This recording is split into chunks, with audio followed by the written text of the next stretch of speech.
Hey everyone, welcome back to the channel. आज का हमारा क्वेश्चन है question number 2375। Construct the smallest number from DI string. DI string मतलब एक ऐसी स्ट्रिंग जहाँ पे केवल उस स्ट्रिंग में एक D होगा और एक I होगा। D मतलब डिक्रीज, I मतलब इंक्रीज। ठीक है। तो इस क्वेश्चन में हमें क्या होगा, हमें एक पैटर्न दे रखा होगा। ठीक है, हमें उस पैटर्न का यूज करके एक जीरो इंडेक्स नम नाम की एक स्ट्रिंग बनानी है जिसकी लेंथ जो होगी वो n+1 होगी। n क्या है, उस पैटर्न की लेंथ है। ठीक है। अच्छा, उस नम नाम की स्ट्रिंग को बनाने के लिए हमारे कुछ स्पेसिफिक रूल्स हैं जो इसमें हमें दे रखे हैं। कि अगर आपके पैटर्न में कहीं पे आई आए तो उसका जो अगला नंबर होगा वो लास्ट नंबर से बड़ा होना चाहिए। ठीक है। और एक और रूल है कि अगर वहां पे डी आए तो जो हमारा अगला नंबर होगा वो अपने पिछले नंबर से छोटा होगा। ठीक है। अच्छा, एक चीज और है कि इसमें हमें लेक्सिकोग्राफिकली स्मॉलेस्ट पॉसिबल स्ट्रिंग नम करना है। मतलब कि कई सारे सीक्वेंसेस जनरेट हो सकते हैं लेकिन हमें उन सीक्वेंसेस में से जो सबसे छोटा पॉसिबल होगा हमें उसे रिटर्न करना है। ठीक है। आइए एग्जांपल देखते हैं इसका। ये वाला एग्जांपल तो मैं आपको स्क्रीन पर समझाऊंगा क्योंकि ये थोड़ा बड़ा है। ये छोटा वाला एग्जांपल की बात करते हैं। ठीक है। इसमें क्या है कि सबसे पहली बात, हमें पैटर्न क्या दे रखा है, डी डी डी। तो इसकी एन क्या हो गया, इसके लिए एन की वैल्यू हो गई 3 हो गई। ठीक है, एन हो गया 3। तो हमने ऊपर बात करी थी कि हमें जो अपना नम नाम की स्ट्रिंग बनानी है उसकी लेंथ होनी चाहिए n+1। मतलब हमें 4 नंबर की जरूरत पड़ने वाली है इसमें, 1 2 3 एंड 4। ठीक है। आपने मान लीजिए आपने शुरू करा 1 से। अगर हम यहाँ 1 से स्टार्ट करते, आता डी, मतलब आपको डिक्रीज करना है, आप कर ही नहीं सकते, 1 से नीचे जाना नहीं है क्योंकि 1 से 9 हमारी रेंज है। 2 से करते 2 भी सीक्वेंस के हिसाब से फिर आगे डिक्रीज नहीं हो पाता। 3 से करते 3 भी नहीं हो पाता। फिर हमने 4 से ट्राई करा, 4 से ट्राई करा, हमने 4 से ट्राई करा, फिर डिक्रीज आया, आपने 3 कर दिया, फिर 2 कर दिया, फिर 1 कर दिया। तो ये आपका एक आउटपुट बन गया। लेकिन और भी तरीके पॉसिबल थे, जैसे कि यहाँ से अगर आप 9 लेके करते तो भी हो सकता है, 7 से करते तो भी हो जाता, 8 से करते तो भी हो जाता। बट बात वही है कि हमें यहाँ पे बोला हुआ है कि लेक्सिकोग्राफिकली स्मॉलेस्ट पॉसिबल हमें रिटर्न करना है। तो सबसे स्मॉलेस्ट क्या होगा, यहाँ पे 4321 होगा, तो हमारा आउटपुट वही है। तो आइए अब ये ऊपर वाला एग्जाम्पल एक बार डिस्कस करते हैं स्क्रीन पे चल के। तो चलिए अपने पहले एग्जाम्पल को डिस्कस करते हैं। तो बेसिकली इस क्वेश्चन को सॉल्व करने के लिए हम क्या करेंगे, एक स्टैक बेस अप्रोच को फॉलो करने वाले हैं। ठीक है, जिसमें हम क्या करेंगे, जब भी हमारा आई आएगा पैटर्न में, सबसे पहले आई से मेरा मतलब है हमारा एक लूप चलेगा, फॉर लूप चलेगा हमारा, जिसमें हमारा वैल्यू जाएगी 0 से लेके 8 तक, मतलब पैटर्न प्लस 1 तक जाएगी। ठीक है, मतलब पैटर्न डॉट लेंथ +1 तक जाएगी, ये मतलब है मेरा। ठीक है, तो हमें क्या करना है, यहाँ पे एक स्ट्रिंग रिटर्न करनी है, रिजल्ट नाम की मैंने यहाँ पे ले लिया, आपको दिख रही होगी स्क्रीन पे, जो हमें रिटर्न करनी है यहाँ से हमारा आंसर। और एक स्टैक बेस अप्रोच होगी, इसलिए मैंने एक स्टैक बना लिया है। तो देखते हैं किस तरीके से हमारा ये क्वेश्चन काम करने वाला है।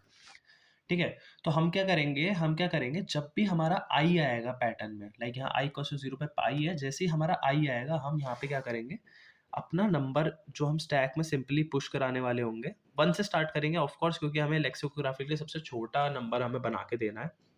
ठीक है, तो आई आया तो हम क्या कराएंगे, अपने नंबर को यहाँ से पॉप कराएंगे और उसे अपने रिजल्ट में जोड़ देंगे। ठीक है, और अगर डी आएगा तो कुछ नहीं करेंगे, सिंपल अपने नंबर्स को ऐड कराते जाएंगे अपने स्टैक में। ठीक है, अब आया एक और आई आया, आई इक्वल्स टू 1 पे आ गए हम। यहाँ पे एक और आई पड़ा हुआ है।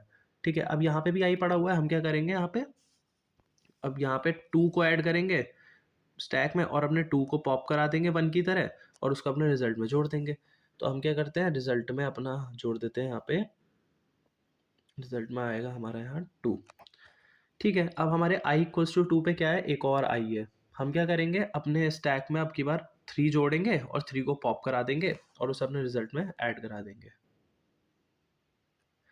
ठीक है, अब हम आते हैं आई इक्वल्स टू 3 पे। आई इक्वल्स टू, यस हम 3 पे हैं, 3 पे क्या है हमारा, डी।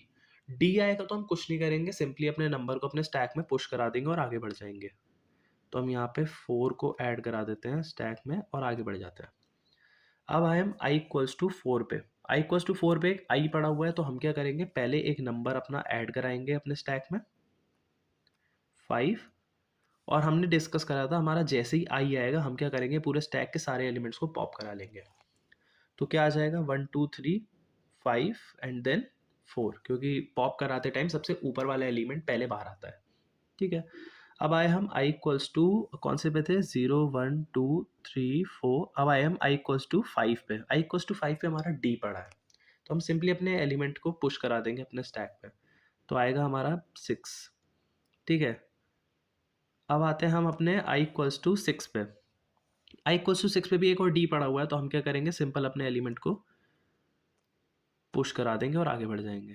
अब आते हैं हम आखिरी इंडेक्स पे पैटर्न डॉट लेंथ के, इस पे भी डी पड़ा हुआ है, तो हम क्या करेंगे, 8 को पुश करा देंगे और आगे बढ़ जाएंगे।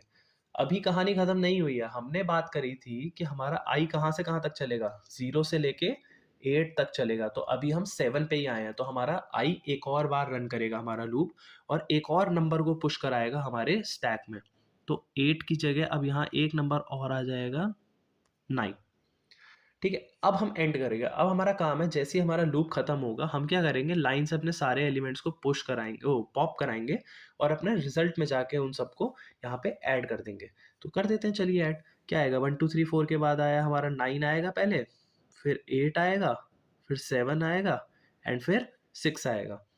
ठीक है, अब आप कहीं से भी चेक कर लीजिए, ये हमारा लेक्सिकोग्राफिकली सबसे छोटा पैटर्न है जो हमने बनाया है। पैटर्न बनाने को और भी पैटर्न बन सकते थे, हो सकता है आप यहाँ इस वाले 5 की जगह यहाँ 6 लेके कर लेते तो एक नया पैटर्न बन जाता, बट कोई फायदा नहीं है, क्योंकि वो लेक्सिकोग्राफिकली सबसे छोटा नंबर आपका नहीं बनेगा।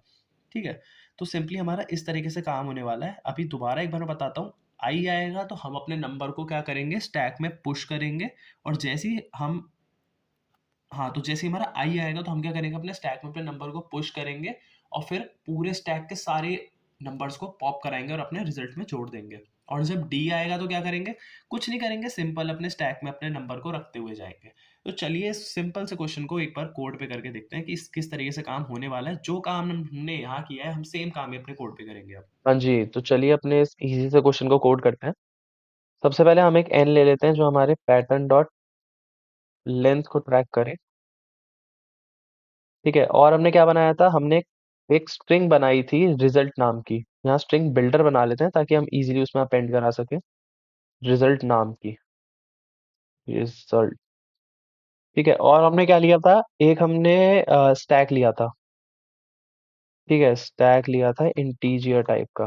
ठीक है, और हम क्या करने वाले थे, हमने बात करी थी हम एक फॉर लूप चलाएंगे इस क्वेश्चन को सॉल्व करने के, जो हमारा आई इक्वल्स टू 0 से चलेगा और कहाँ तक जाएगा, n तक जाएगा, तो हमें n+1 लेना पड़ेगा यहाँ पे। ठीक है, सिंपली हम क्या कर रहे थे, आप हमारे नंबर को पुश करा दो, हमें फर्क नहीं पड़ता आई आए या डी आए। ठीक है, तो यहाँ 0 आएगा तो ये 0+1 1 हो जाएगा अब स्टार्टिंग में। ठीक है, अब बात करते हैं अपनी पॉप वाली कंडीशन की। पॉप हम कम करा रहे थे, या तो आप बिल्कुल n के बराबर हो जाए हमारा आई, मतलब हम एंड में पहुंच जाए, या फिर हमें कहीं पैटर्न में कहीं एक आई मिल जाए। चलते चलते हमारे रास्ते में हमारे पास क्या हो गया, हमें एक आई आ गया। तो हम क्या करते थे, अपने सारे एलिमेंट्स को पॉप करा लेते थे। तो मैंने वाइल इफ आएगा, सॉरी। ठीक है, तो हम क्या करेंगे, हाँ वाइल जब तक मेरा स्टैक जो हो वो खाली ना हो जाए, आप क्या कीजिए, पॉप कर दीजिए, और जो भी आप पॉप करेंगे वो आप मेरे रिजल्ट में जोड़ते चले जाइए। तो रिजल्ट डॉट अपेंड, बस इतना ही काम था। और तो कुछ रहा नहीं है, तो आइए एक बार इसे रिटर्न कराते हैं यहाँ से। अब रिटर्न रिजल्ट, रिजल्ट तो रिटर्न नहीं होगा, अभी यहाँ स्ट्रिंग बिल्डर जारी है, इसको स्ट्रिंग में भी कन्वर्ट करना पड़ेगा टू स्ट्रिंग। रन करा के देखते हैं, परफेक्टली काम कर रहा है, बढ़िया चल रहा है। 1 ms का रन टाइम आ रहा था, बढ़िया बढ़िया। अगर ये कोड आपके काम आया हो, अच्छा इसकी कॉम्प्लेक्सिटी भी देख लेते हैं। इसकी complexity basically O of n आएगी। ठीक है, क्योंकि हमारा जो लूप काम कर रहा है वो हमारा एन टाइम्स काम करेगा, 0 से लेके n+1 तक जा रहा है, मतलब वो एन टाइम्स काम कर रहा है, इसलिए हमारा ओ ऑफ एन आएगी इसकी। ठीक है, अगर आपको कोई डाउट हो तो प्लीज डू कमेंट, और अगर वीडियो से समझ आया हो, काम आई हो वीडियो, तो लाइक करें, सब्सक्राइब करें। Thank you.